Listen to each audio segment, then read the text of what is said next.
Good afternoon, good morning, good evening, wherever you are. Thank you for joining us. Very excited for today as the NGO Forum on ADB to introduce this knowledge sharing session. My name is Ryan Hassan. I'm the current executive director of the forum. So we're holding this knowledge sharing session on a very, very critical paper put together by Professor Dean Reneo of Reneo, Professor Emeritus of the University of the Philippines, President of the Freedom from Debt Coalition, and also an international committee member and treasurer of the NGO Forum on ADB. So the paper is beautifully titled, It's Making the Green New Deal Work for the Working People of Asia.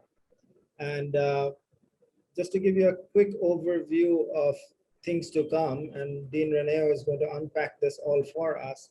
But this paper is basically an exploration of this new idea of the Green New Deal, which has come about from the Biden administration and then before that in the US. And Dean Reneo's take on this is unpacking it in the context of Asia. Is the Green New Deal really green? So he touches upon some key buzzwords which everybody throws around, but he's very simply articulated what is just transition? What do we mean by sustainable development? Is the Green New Deal inclusive? What is the role of the people?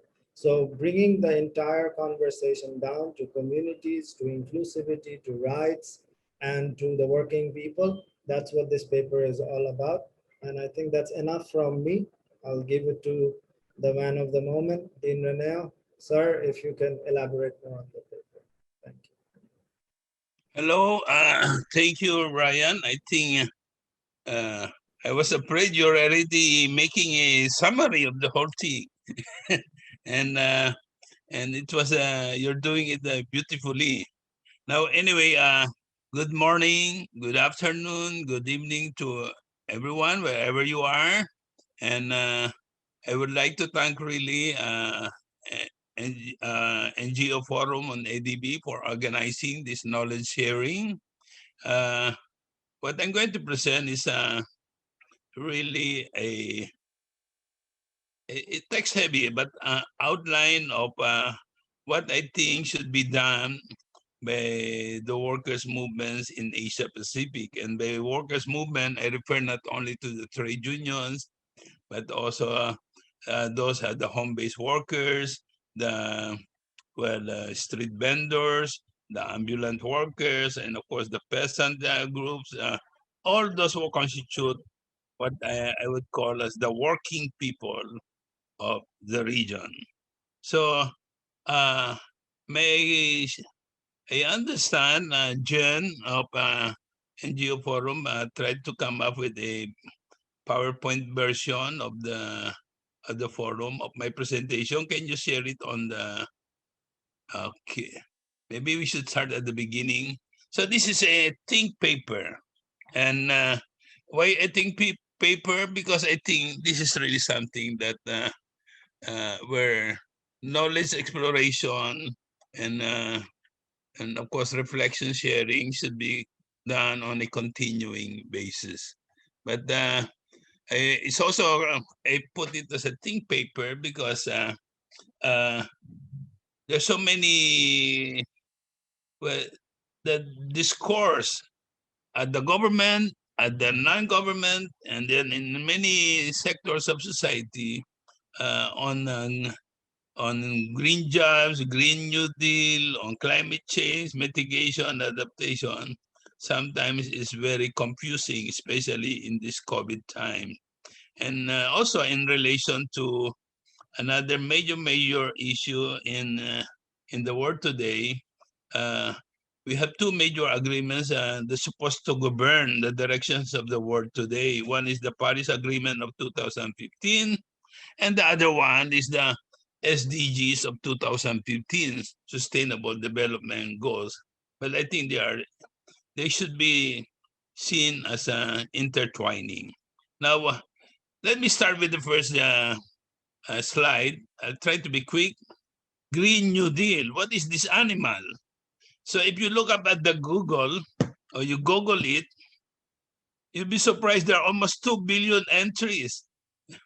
And then so what to look for in this issue of New Deal is can be problematic. That's why what we're trying to present here at the NGO Forum is to come up with some kind of a people-centered perspective. Now, next slide, please. Yes. Now, the Green New Deal is not a new term, but it gained popularity in 2009 because the UN Environmental Program came up with a paper, a very formal paper, calling on the G20 countries. This is at the height of the global financial crisis. Remember that 2008, 2009, 2010, and everybody at that time was talking on how to bring back, to bring life to the flattened economy. And so the UNEP came up with this proposal. The Green New Deal should be one means of stimulating the global economy. And they said there are triple outcomes, win-win. One, you can, through the Green New Deal, you can create millions of jobs, reduce global warming, and put the world on sustainable path. And so they call on the G20 countries that please set aside a certain percentage of your stimulus package, at the time estimated to be around $3 trillion, on renewables, on climate risk reduction, and developing green pathway. And of course, they argue that the G20 should take the leadership in this because they produce 90% of the global GDP, 80% of the global GHG emissions, which is responsible for global warming and command much of the world's fossil fuel subsidies. Next. Now, in arguing the need for Green New Deal, the UNEP came up with a short reference to what happened in the 1920s. Remember, in 1929, 1933, there was this Great Depression.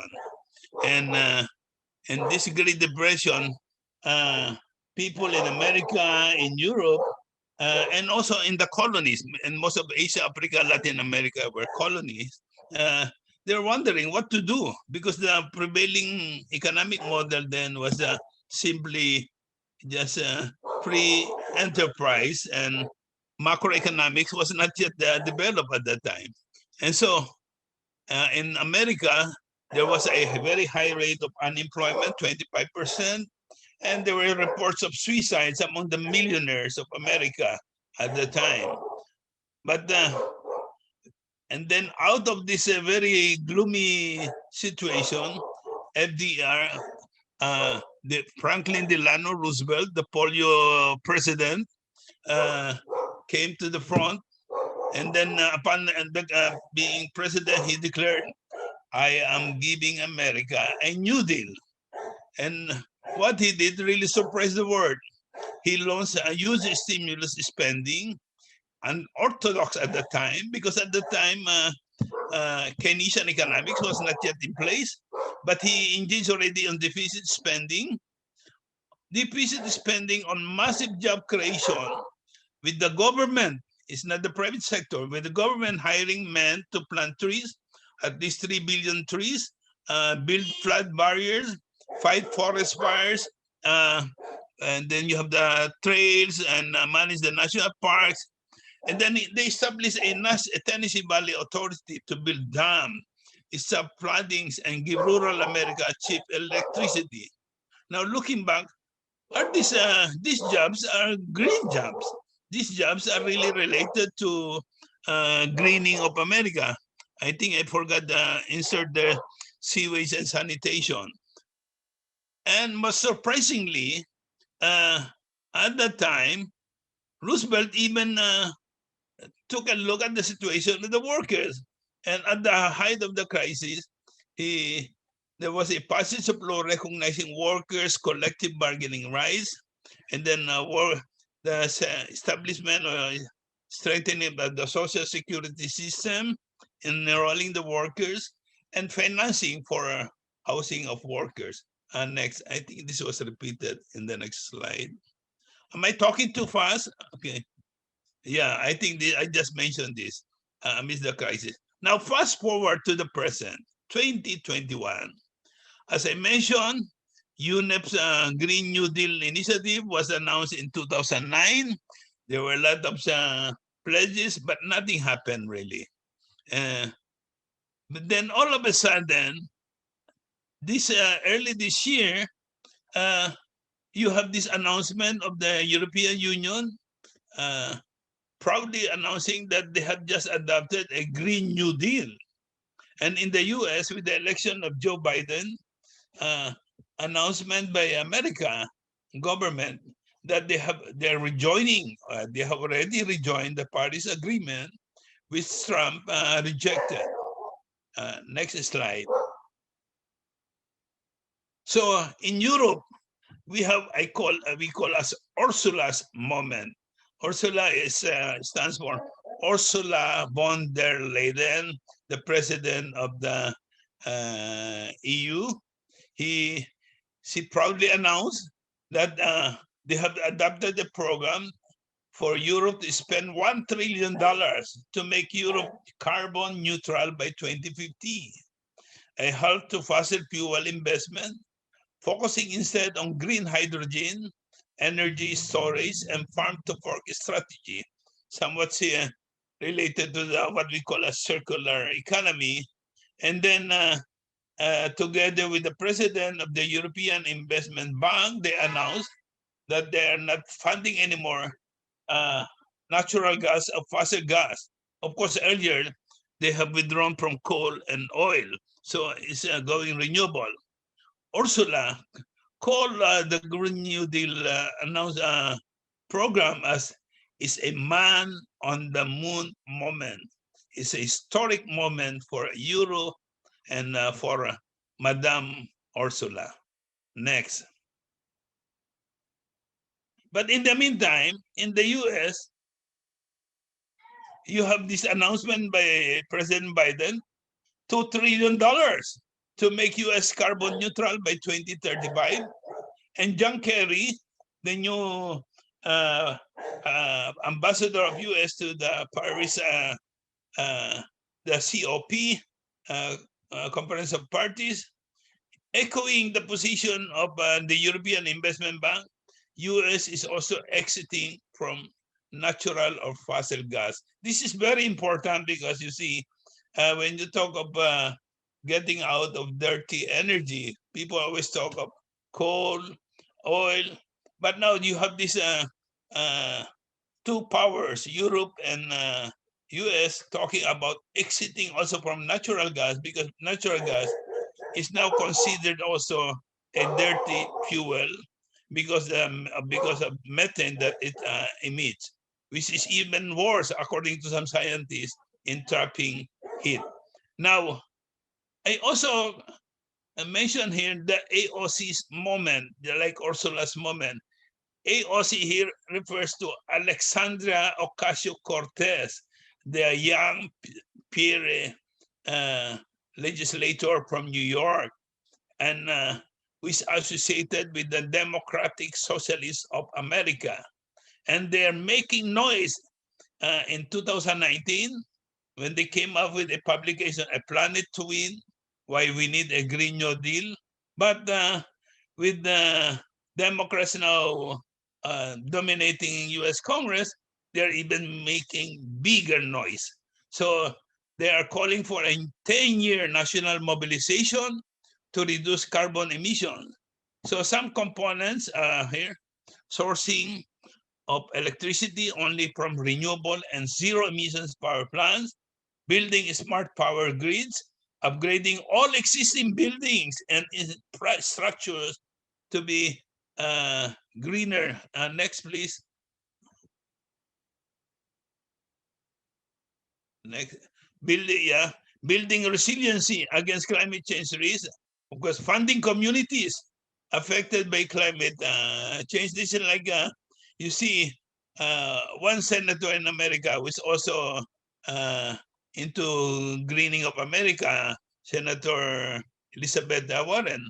He's even talking of green community resilience building. as a stimulus, restoring forests to remove greenhouse gases from the atmosphere, working with farmers to cut emissions from the agricultural sector, and creation of millions of high-wage jobs in a green economy. So the DSA of America, led by this Madame Ocasio-Cortez, they have a blueprint for a green America. And I think they're debating this now in Congress. In the meantime, the International Trade Union Confederation, based in Belgium, they have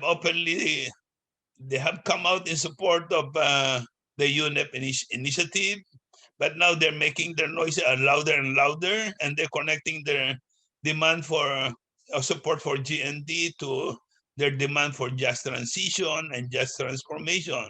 And they're calling for a social contract. Madam Sharon Boro articulated this in the World Social Forum last year, and they declare no jobs on a dead planet, and that's why they're supporting this battle against climate change.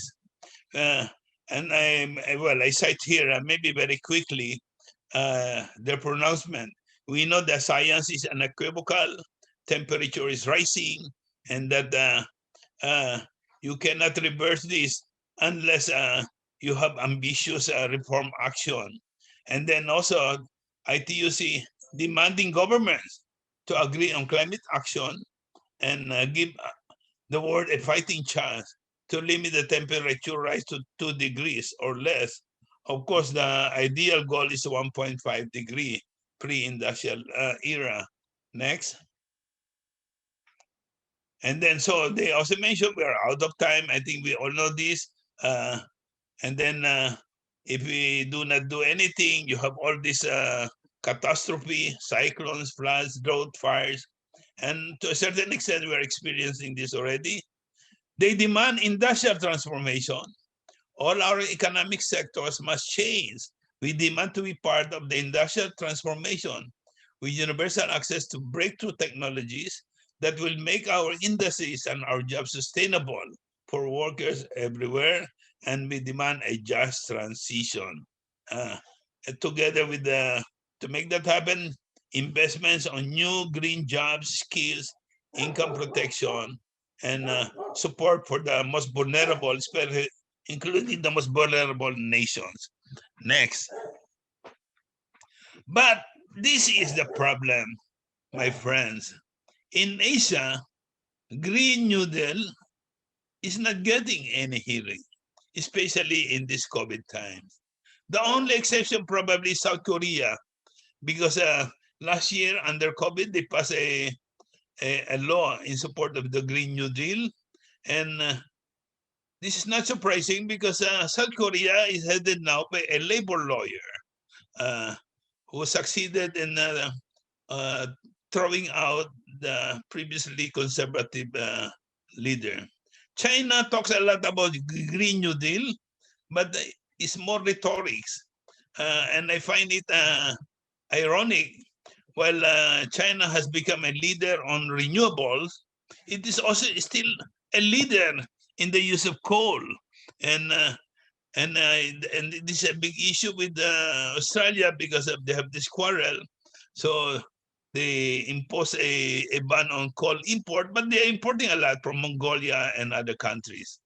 As to Asia's trade unions and other workers' movement, there's very low level of noise. We don't hear much about them, about climate change, about Green New Deal. I'm referring specifically to the trade unions, to the peasant movements. Next. Why the low level of noise?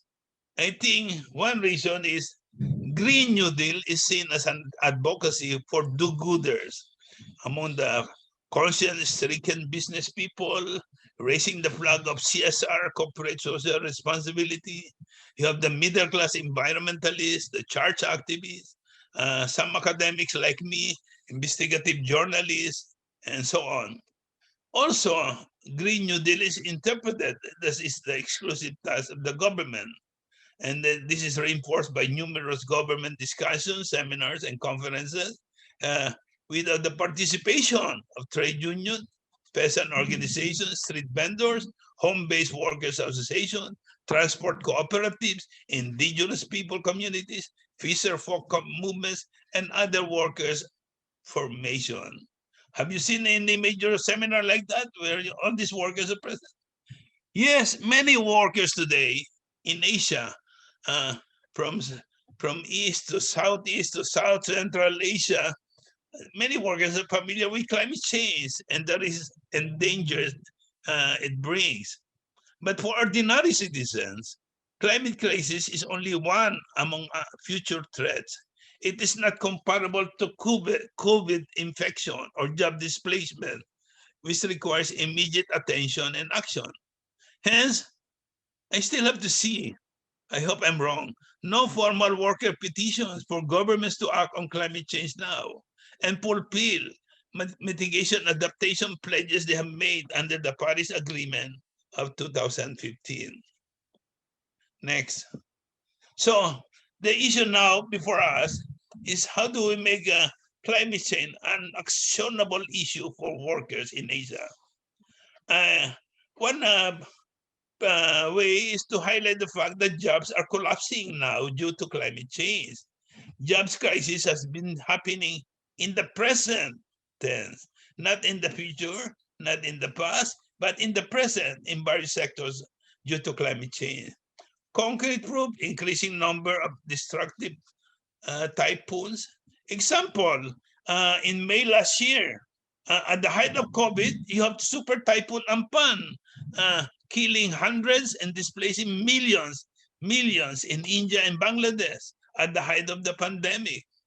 ADB warns that urban areas are vulnerable. You have all this soaring temperature, which we experienced this year in many parts of the world, resulting in respiratory diseases, increased electricity demand, rising human heat stress, and so on. And you have also, and even the Asia's famous factory Asia or global value chain is under threat to disruption. I cannot go. The point is, climate change risks are endless and they're killing jobs today. Next. So, what should be the response of workers' movement? I think the answer is mobilization, similar to the answer of the Ocasio-Cortez and her group in America, and forging a social contract as demanded by the ITUC. The approach of Roosevelt really is mobilization of entire society. He was probably the most popular president of America because he got the support of the entire working people of America in the 1930s. And moreover, the reality is Green New Deal requires whole of society approach, like what we are saying now in relation to the COVID pandemic, whole of society solution, not just a whole of government solution. GND also requires societal agreement on how to put economy on sustainable path and how to involve all citizens. Hence, a social contract is a must. A true Green New Deal is a social contract. Next. A Green New Deal without the workers is antisocial. Right now, some countries are floating, they're saying they have Green New Deals, but these are only in name, formulated by a few technocrats or government functionaries. And they say this is our Green New Deal. They juggle the numbers on fossil fuels and renewables to show compliance with the Paris Agreement. But most governments are simply doing old-style budgeting without realigning funds for climate change. In the Philippines, I've seen the budget last year and this year, and they classify so many expenditures as climate change, compliant with the climate change adaptation mitigation. And I don't know what is the basis of that. As a result, transition to clean energy system has become a slow process, because those involved in the transition include the big investors and fossil-reliant power sector, and they happen to have powerful backers in government. Asia is on track not to meet its Paris Agreement commitments. If you want to see proof, try to read the various reports being put out by the NGO Forum on ADB. Next. So how do we push for a people-centered Green New Deal? Well, I think we have to do it the old way, the old uh, mass workers movements way. Pressure from below, from the citizenry. Transnational Institute has documented in Amsterdam, they have documented cases of transformation of privatized public utilities that go green. For example, in Hamburg, a citizens movement where both the so-called from left to right, they joined forces and succeeded in pushing the local government to go green and shift to renewable energy generation, wind and solar. The point is social contracts should go beyond rhetoric. Citizenry should not only be informed and consulted, but they should be involved in the design, planning, and implementation of the social contract. The workers' movement should shape the social contract based on people's interest. They should own the contract. Next. Now, let me go into some labor concerns. I have listed, I think, 3 or 4. Number 1, you have this issue of climate justice. Of course, this is a major issue who is responsible for rising global temperature.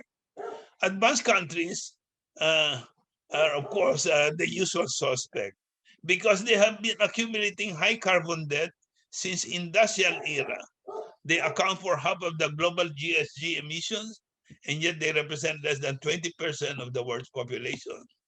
The share of the developing world, very little, unless China is classified also as a developing country. But I do not agree with that because I don't know how to classify China today.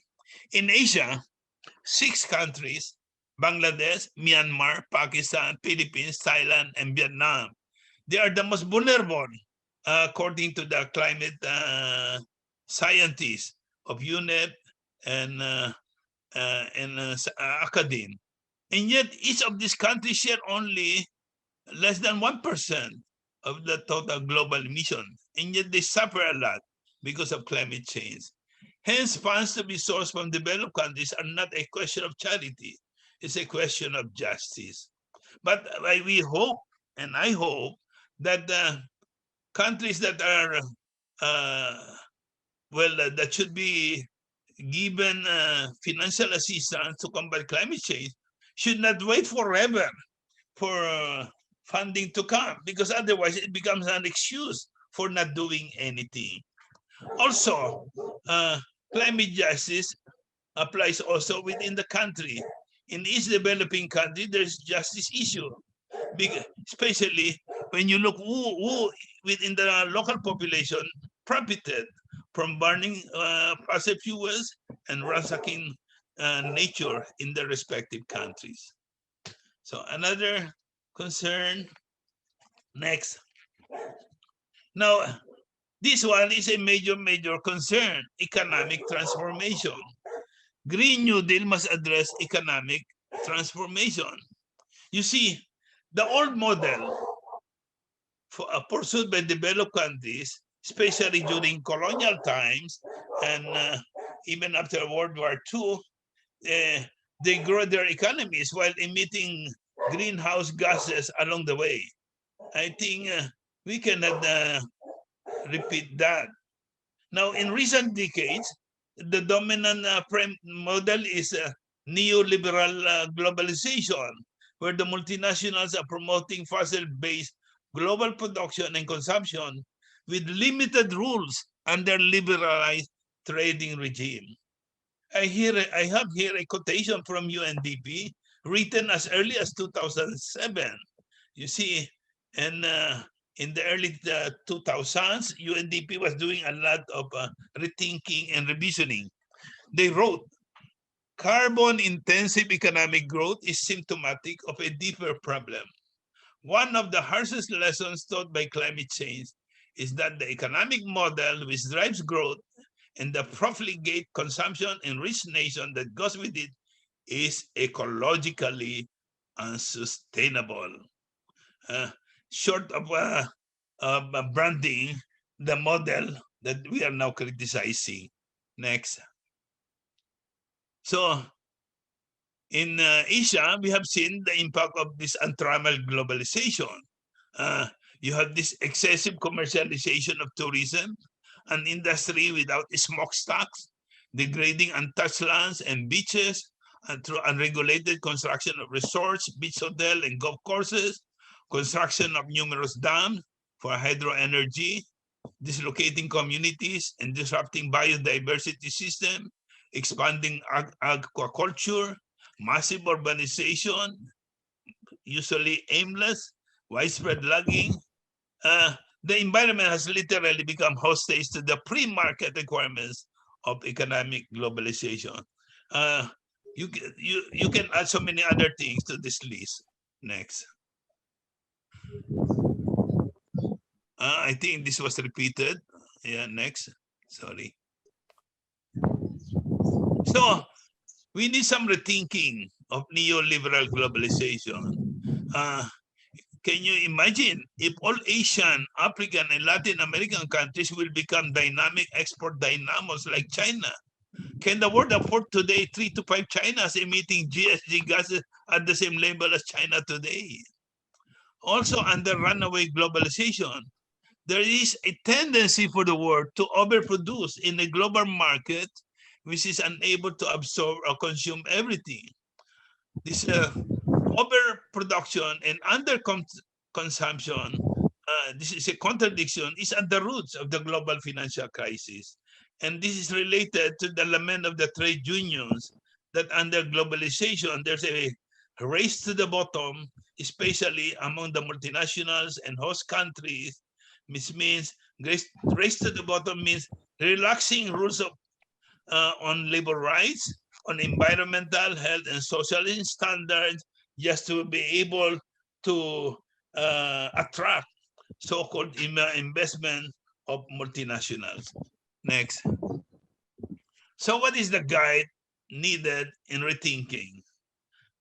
Again, there are many ideas, but to me, the most important guide is still the one written in 1987 by the World Commission on Environment and Development, the so-called Brundtland Report, or entitled Our Common Future, calling the attention of the world on the urgent need for rebalancing of the economy. This is a very unusual report because this was written and produced at the height of neoliberal globalization of the 1980s. And then the Brundtland Commission, they came up with a famous definition of what is sustainable development. Development that meets the needs of the present without compromising the ability of future generations to meet their own needs. And then it contains with it 2 key concepts. Next. One, the concept of needs is in particular the essential needs of the world's poor, to which overriding priority should be given. And the idea of limitation imposed by the state of technology and social organization on the environment's ability to meet present and future needs.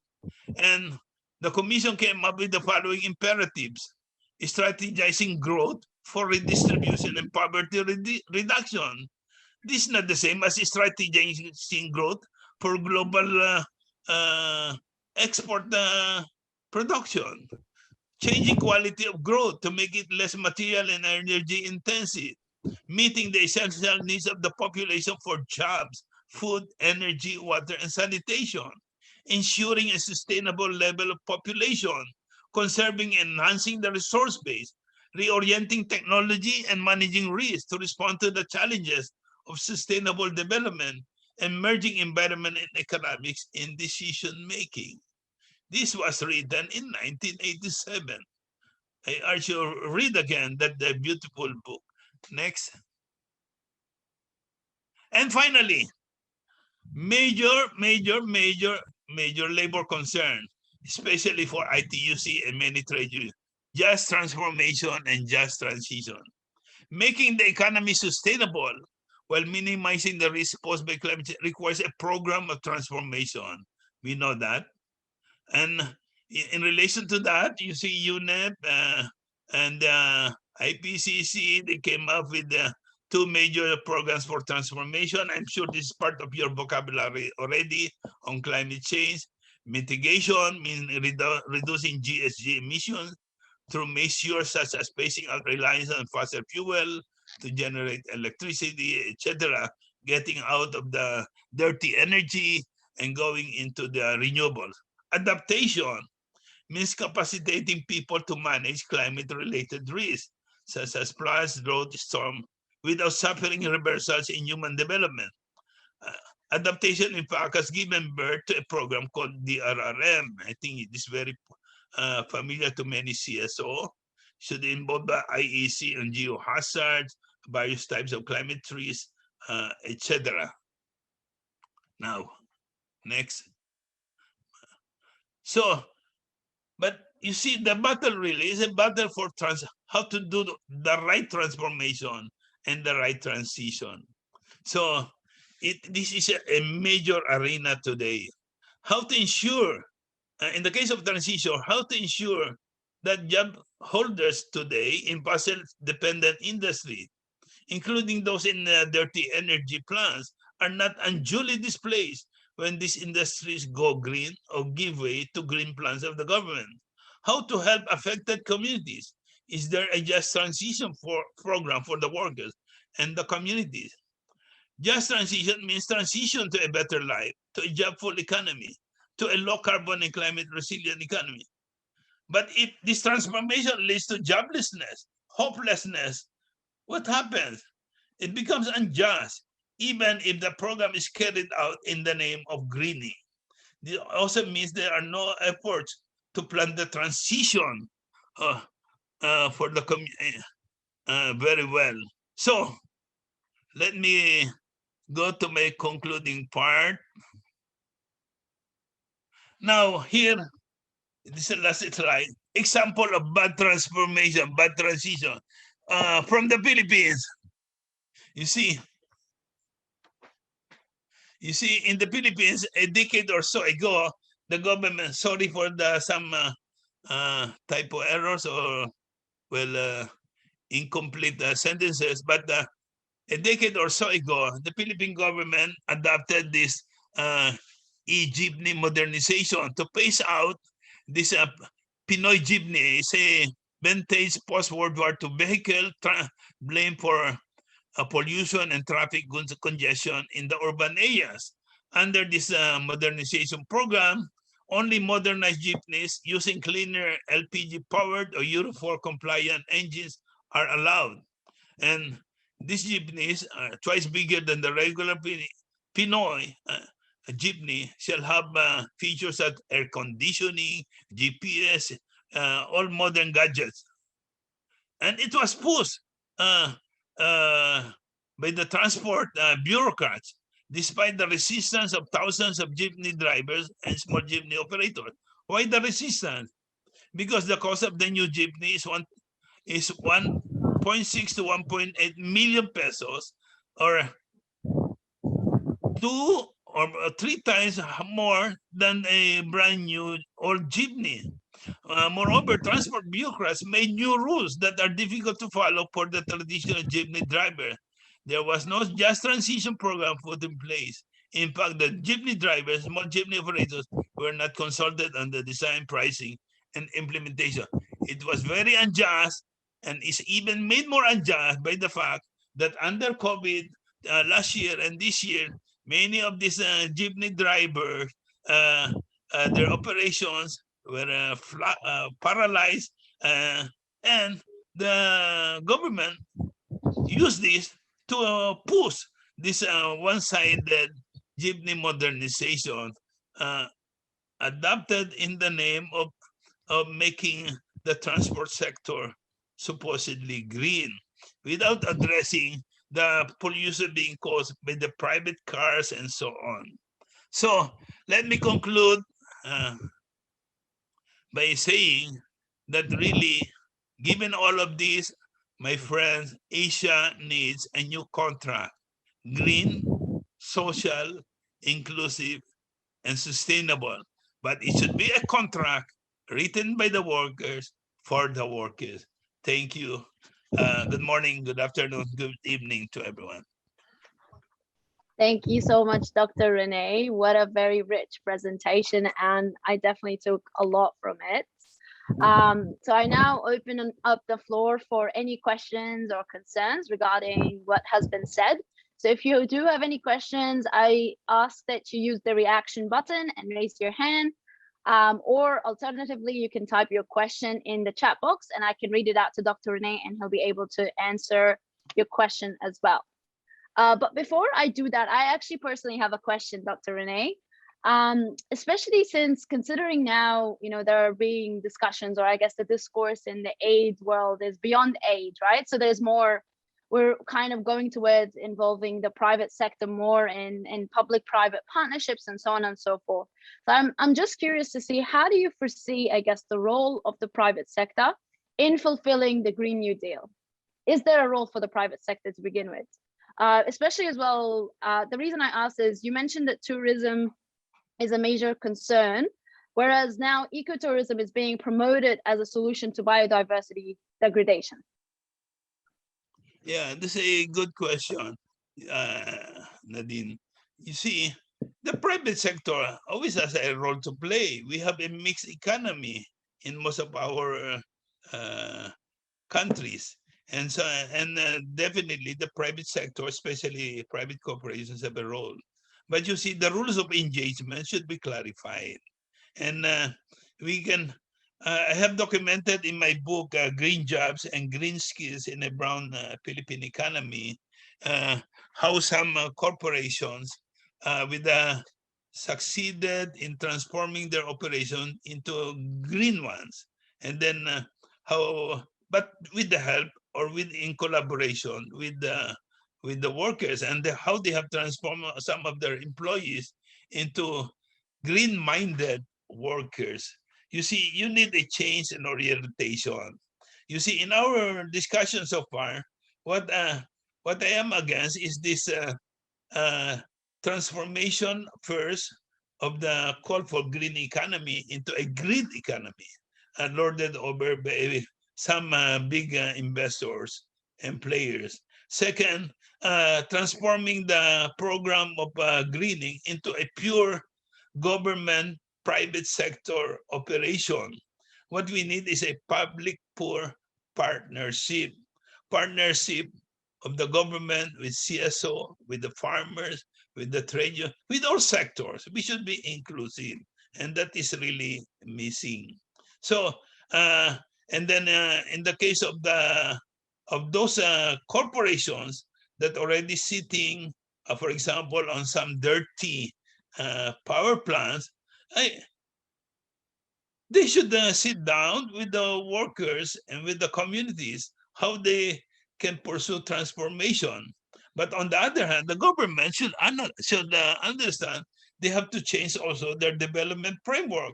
They cannot just, as I said, this all-out neoliberal liberalization, deregulation, privatization, globalization should give way to a more focused program of defining the development needs of society and the people, the way they outline it in this Brundtland Commission, and then how to prioritize the needs of the poor. And you see, if you follow this Brundtland Commission report, there's no way but for the government to come in. You cannot anymore hold on to the old anything is free so long as you are private.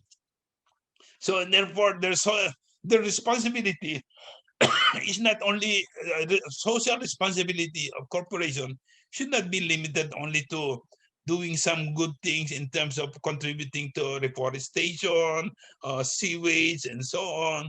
But they should do something more basic. And then adjusting to the requirements of a Green New Deal the way we have outlined it here. Thank you. Thank you so much, Dr. Renee. There's a question here in the chat box from Joy Pasa. Would you like to read it out, or would you like me to just do it? Please feel free to just jump in, Joy.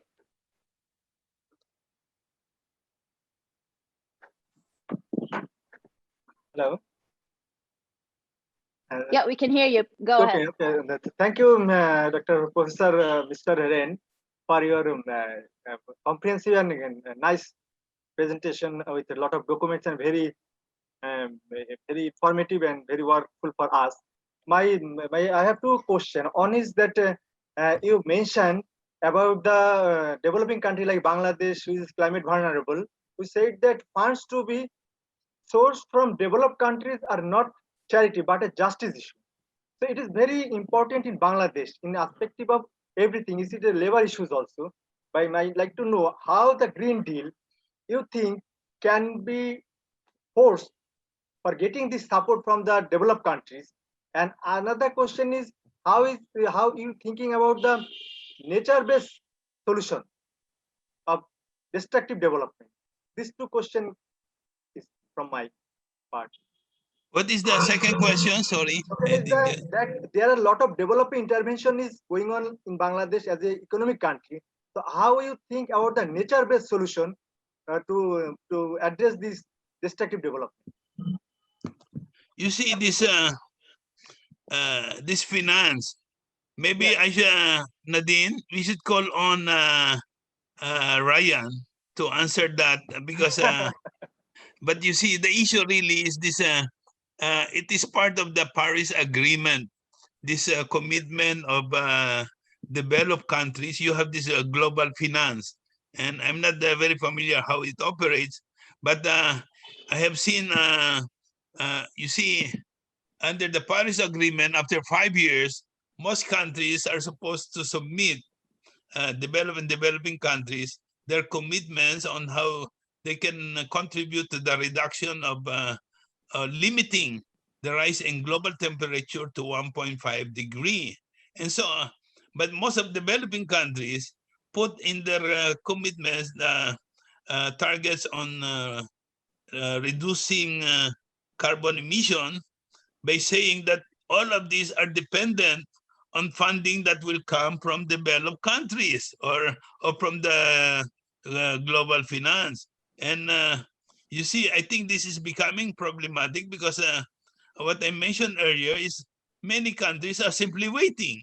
In the meantime, they say, we are committed to reduce by 30%, 50%, or even 70% our emission, so long as we will get the funding. And it is a very unusual arrangement as far as I'm concerned. But definitely, it is the duty of developed countries to deliver. Right now, you see the GNI, you know, the developed countries have also a commitment to share in terms of development assistance at least 0.7%, I think, collectively of their GNI with development assistance to developing countries. But right now, I think they're able to meet only less than half of that. It's a very small percentage, and yet they're not able to meet all of that. So there's a lot to be done. And definitely, I think people in Bangladesh, in the Philippines, and other countries, we should really make noise about this. This is justice, and we should demand it. Maybe I can ask, can you ask Ryan to say something about this global finance, climate finance? Hi, Dr. Renee. Unfortunately, Ryan had to step out, so he's not actually in. So yeah, so please, if you do have any further questions, I ask that you type it into the chat, or please feel free to use the reaction button, raise your hand, and ask your question to Dr. Renee.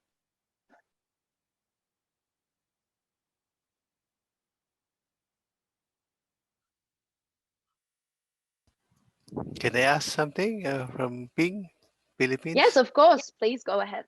Hello, Rene. Hello, Long sir. time no see. I Ping see. from Ping, Gensan. yeah. Ping Good is to the see you. original climate activist of the Philippines. No, come on. So I'm No, just learning from him. come on. Rene, yeah, I think you on that just transition. I think I type in there. I think two ways to do it from the consumption side. Uh, Maybe the workers should harness the youth and the consumers so that they will also echo the call, no, for the Green New Deal. Though I have a question on you on because on the production side, how should we transform the relationship between labor and capital such that they will lead to what you call just transition, considering that of course workers are just at the beck and call of capitalists. So how do you think that just transition may happen, given your deep knowledge of labor relations? Yeah, I'd like to zero in on that, Rene. Good to see Yeah. you, huh? Long Yeah, time no nice to see. see you, Ping. Ping is one of our pioneer on analysis of climate change, especially its impact on agriculture. And he has been sharing his knowledge not only in the Philippines, but also in other countries. Now, on in the case of Transforming labor industry, so much relations. has to be done. You see, uh, I mentioned this. You have this mitigation and adaptation. In many countries in Asia, the issue, a bigger issue sometimes is adaptation. And in the case of industry, you have to make adaptation enterprise by enterprise. Example, uh, the Philippine plastic industry. There are around 700 companies under this industry. And then we know the negative impact of plastic. And then sometimes the working conditions are not also environmentally friendly and so on. Shall we come up with tomorrow with the decision out with the plastic and we shall close all of you? And there will be thousands of workers displaced. I think the solution there is for the employers and workers facilitated by the government to sit down and dialogue how to transform their industry.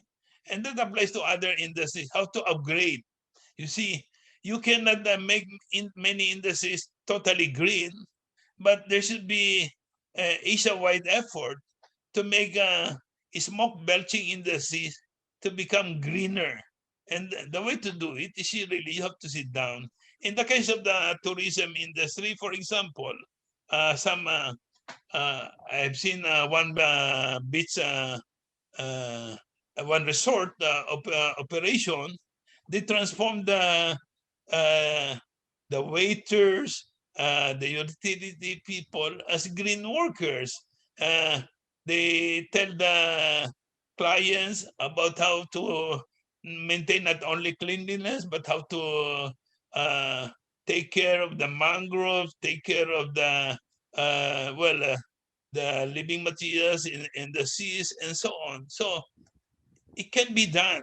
But you see, it requires work, but it requires above all dialogue and then joint uh, analysis, joint planning. Unfortunately, it's like uh, unfortunately, dialogue is missing, and in many places, you'll be surprised. In Asia, I discovered where dialogue is very strong, especially on greening and climate change, and it's not exactly a rich country. It is Mongolia, and Mongolia, uh, despite the crisis that befell them under COVID, they lost their, you see, their export of minerals and so on. The the parties, workers, government, and they sat down and they come up with a very good formula on how to save everybody and how to make Mongolia greener and compliant with sustainable development goals. I believe we need to document more cases like that and promote. How, how about this dialogue that you're calling for? How about failing to dialogue or failing to institute climate resilient measures? How about calling them unfair labor practice? I mean, I want to go into your forte, which is labor relations. How do you think we can tap? No, of course, there are a lot of labor codes across Southeast Asia or Asia. Do you think the law, no, the labor relations law, may be transformed so that it can accommodate? Of course, we have a law on green jobs, but I think it's more about provision of jobs. But how about using the tools of worker empowerment? No, I don't know. How about weaponizing sit-ins? You know, all those labor labor actions. No, do you think that can be tapped, or is it productive in any way, given that jobs are scarce at this point?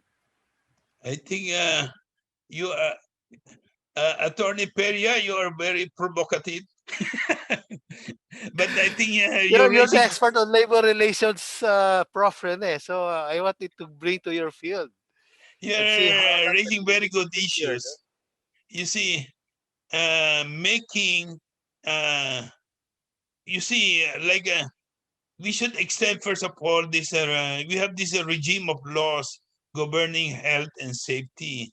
Now this health and safety, we should add the letter E, health, safety, and environmental standards. And I think you're right. And then we also need, but you see, in many countries, the health and safety standards are very weak and being weakened further. And then you have the related issue of contractualization and casualization of labor. And precisely by adopting such practices, you have also this erosion of such healthy, safety, and environmental standards. I always believe that the protected regular workers means employers have to invest on skills and have to invest on health, safety, and environment. That is the win-win way, but that's not happening. In Indonesia last year, they came up with a law, or they call it omnibus law, uh, weakening labor standards. Again, this is in relation to the race to the bottom, as if the way to create jobs is by reducing labor entitlements, reducing the minimum wage or laws on, make sure that laws are not applicable to them, reducing tenure rights, and so on. So much has to be done. And actually, I like your question, but how do we proceed? Maybe Nadine, this should be calendared by NGO Forum, some of the doable research agenda together with people like Attorney Ping Peria. But definitely, and the issue you're raising applies not only to the Philippines, it's across Asia, even China. Thank you, Thank you, Dr. thank you. Rene. I'll Yeah, give way to others. Yeah. yeah, it's definitely something we will look into. I saw two people who raised their hand, Toshi and Hassan Mehdi. Toshi, would you like to jump in and ask Dr. Rene? Okay. This might be more of a comment, and this may not be in your department, Dr. Rene. Thank you very much for your presentation. Allow me to throw in a different perspective, but and I should get corrected on this if I'm wrong, but when you look at the original New Deal in the US, I believe there was also a cultural component to it. The US government hired, out of its own expenditure, people like folklorists and musicologists to revive people's cultures and people-oriented culture. And among us, this movement rose working class heroes like Udi Guthrie what I'm trying to say is this cultural movement, if I'm correct, was also integral part of the New Deal, and people like Udi Guthrie, who turned out to be a unionist, and he produced a lot of songs and music to support labor movement. I think what I'm trying to say is, I think back then also the working class people were also trying to create its own culture. And I think maybe, looking into this issue and what the cultural component, what role the cultural component played in the original New Deal would be an interesting question to explore, particularly when we take the new, Green New Deal seriously and try to get the entire society involved, in pushing the Green New Deal and make it more oriented toward people, particularly working class people.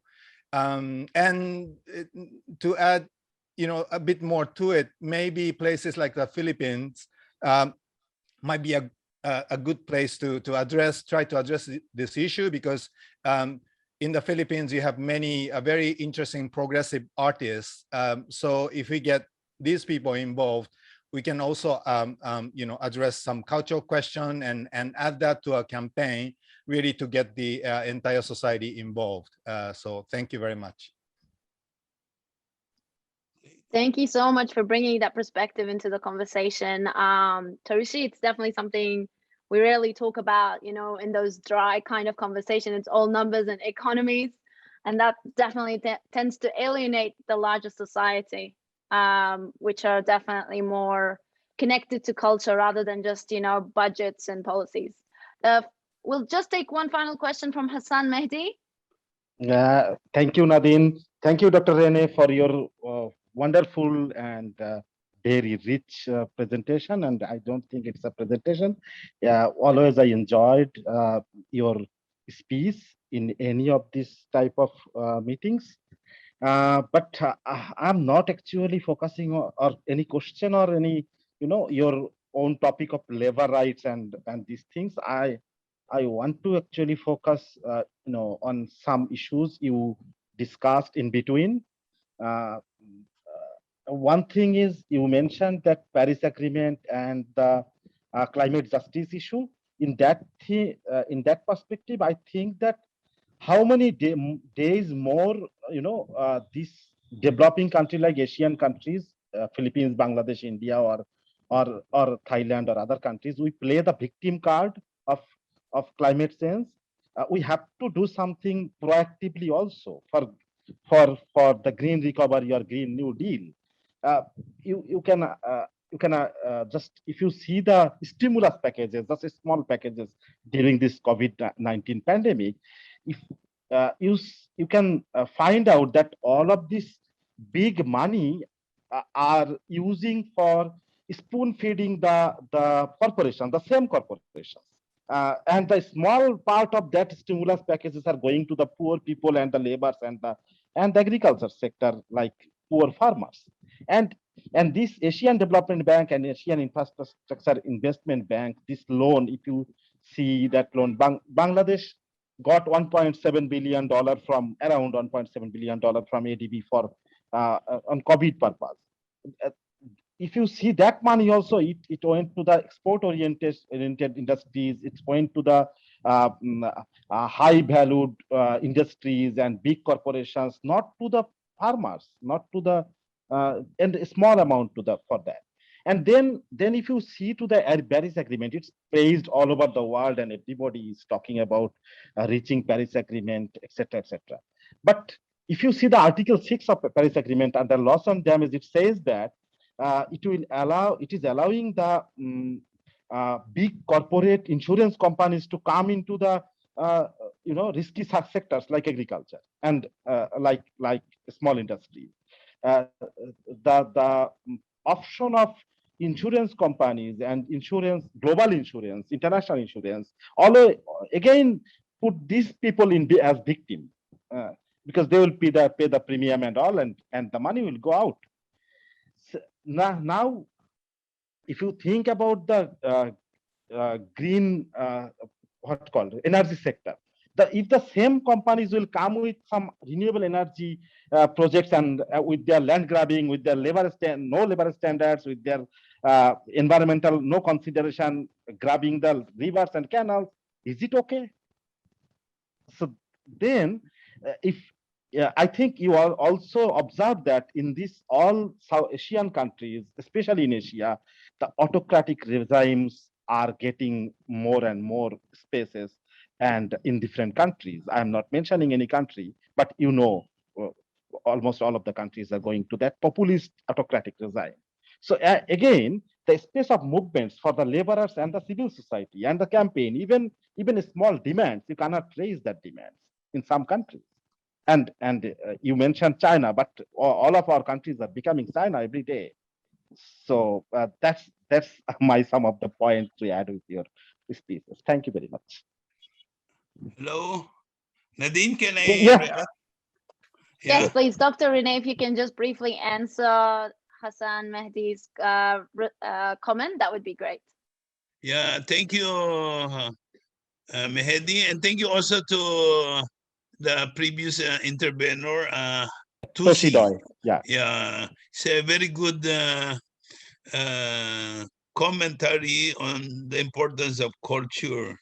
But unfortunately, I'm not very well versed in that area. But I have always been enjoying the songs of Woody Guthrie. Yeah.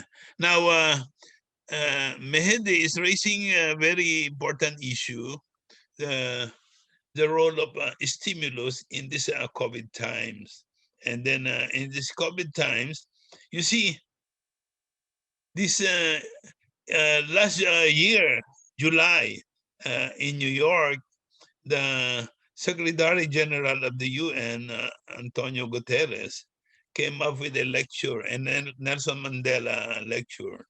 And he said the importance of treating the intertwining problems of the world in a unified way, meaning we have this health crisis, we have the debt crisis, and then you have this climate crisis, and all of these. They should be treated as one. And then in relation to that, he was really calling for a new social contract. A green, it's not just a green New Deal, because a green is part of it. It should be to cover all these things together. And unfortunately, with COVID, many governments are using the situation to strengthen further their position, that they are in command, and then they're dictating everything.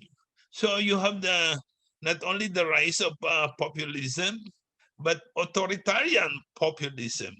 And I think this is what, and then everything they say, they consider it's right. And then in relation to the people at the grassroots, especially the communities, you see, they are hardly touched by expenditures of the government. Those are loans borrowed from the ADB or those provided by the Asian Investment Bank of China. They call it CARES, but there's no caring program for the people below. It's more to support, to save big industries. It's somewhat similar to what happened in 2008, 9, 10 in America, saving the big corporations because they are considered too big to fail. In the meantime, what's happening at the grassroots, at the community level? You see, COVID showed to us that no one is safe unless everyone is safe. And that the problem is COVID tends to surge precisely in areas that are congested. And the areas that are congested are usually communities of the poor, the urban poor, the rural poor, those are living in the along big streets, peri-urban poor, the coastal poor, including and so in this area, you need some investment on not only on health, but investment on environment, because precisely the lack of sanitation or wash and other things that they all go into the picture. They exacerbate the health crisis. So health, economic, and environmental crisis, they should be treated as one. I think, Mehedi, that's a good issue to be elaborated upon by your CSO in Bangladesh, and can apply also Asia-wide. But this is a very good issue. How can we have an alternative stimulus, one that is focused on the grassroots, on the communities, and one that put this all together, the health issues, the economic issues, the environmental issues. Thank you.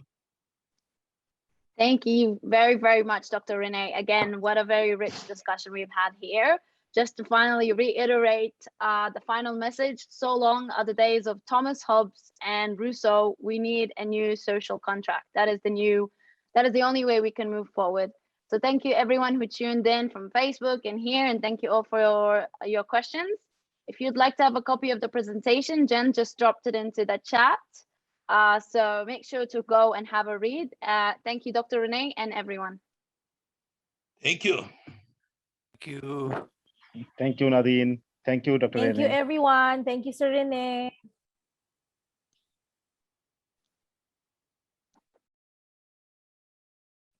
Thanks all. Thanks, Renee.